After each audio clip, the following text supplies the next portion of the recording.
LSU Auburn. I'm still amazed. These two teams, they both had big opening games, and they both kind of had that second week off with kind of your lesser teams, and now the playing whatever game. The winner of this one going to be 3-0. What a monster game in Auburn. And LSU, it's Ed Orgeron. Everybody talked about him being on the hot seat before the season started. Right. They look fantastic in week one. All of a sudden, it's everybody's changed. That's how it works. The overreaction after week one. But this one, 3 weeks in, is really going to start to set the table in the SEC with these two teams. Well, it's interesting, too, because we had Herbie on earlier in the week, and we talked about this game and how important it is. LSU had the upset last year in Death Valley over Auburn. Obviously, it's a Jordan Hare this time around. We know what Jarrett Stidham is, but you heard Herbie saying that in that $1 million moment, talking about the Ohio State transfer for LSU, saying he's the best quarterback they've had in 8 and 9 years. That's really kind of a low bar, right? Because that's been the issue with LSU over the past 10 years. They've had everything else, but they haven't had decent quarterback play. How important is it for him to show up and be the guy they think he can be in a game like this? Well, I mean, Joe Burrow is who we're talking about. I mean, he's completing under 50%. He's at 47%. The completion percentage is not great. He hasn't thrown any interceptions.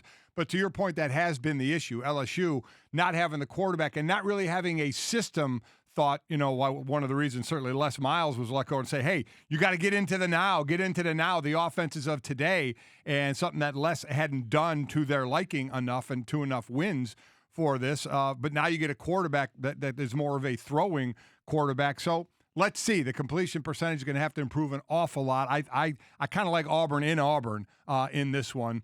With this Burrow kid, he waited his turn at Ohio State. He transfers, a first-year starter. You don't have that in Auburn with Stidham. So I kind of like Auburn at home in this one. Yeah, I think I do as well. Stidham a little more cemented around this league. We talk about him as the Bama beater, but it's certainly going to have to be up to that as well. Devin White in this LSU defense fly around. That was the one thing that jumped off to me. We know the marquee win against Miami is the speed that defense came out with, because we forget for LSU, the questions at quarterback were certainly there, but this is the first time for them since 1974 that they had brought back a team with no touchdowns from the running back room from the prior season. So Nick Brissett showed out in that first game, but you still aren't dealing with a sure commodity there. And as this team tries to build an identity, there's no questioning the one for Auburn over there. This is going to be a team built on defense and built on a mobile quarterback that at home probably does have the edge. And again, what a great story with Brissett. I mean, 141 touchdowns in high school, not one touchdown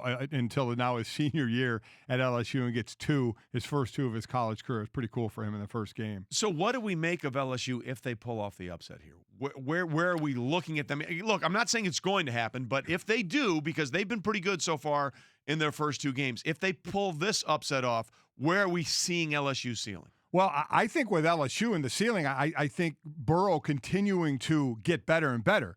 He's at 47% completion now. I would have a hard time believe that's what's going to be the season. So you have to think if they pull this thing off, and you have to feel that he is going to get better. Again, it's his first year starting. So if he grows into that, we know what kind of defense LSU has. They have studs all across and athletes all across that defense. So I think it's more of it can be a defensive-led team, and then if that offense starts to play catch-up, and it would start obviously with a huge win in Auburn, then I think, because of the athletic ability they have, sky could be the limit there. If you get a win here, you have the 3 most important weeks of your season coming up next, because that's where you make sure Joe Burrow's ready to go, because you get Louisiana Tech, Ole Miss, and Florida, and a Florida team that's reeling but always going to be talented defensively. Felipe Franks, unfortunately, in that offense, just not going to give you enough to win, because then after that, you go Georgia, Mississippi State, Alabama. Right. That is a murderer's row of a stretch right there that you better be fully locked in playing your best ball for. So if they get through this weekend, their only reward is making sure they go back to work for those next 3 games while they've got a chance against inferior competition to tune it up.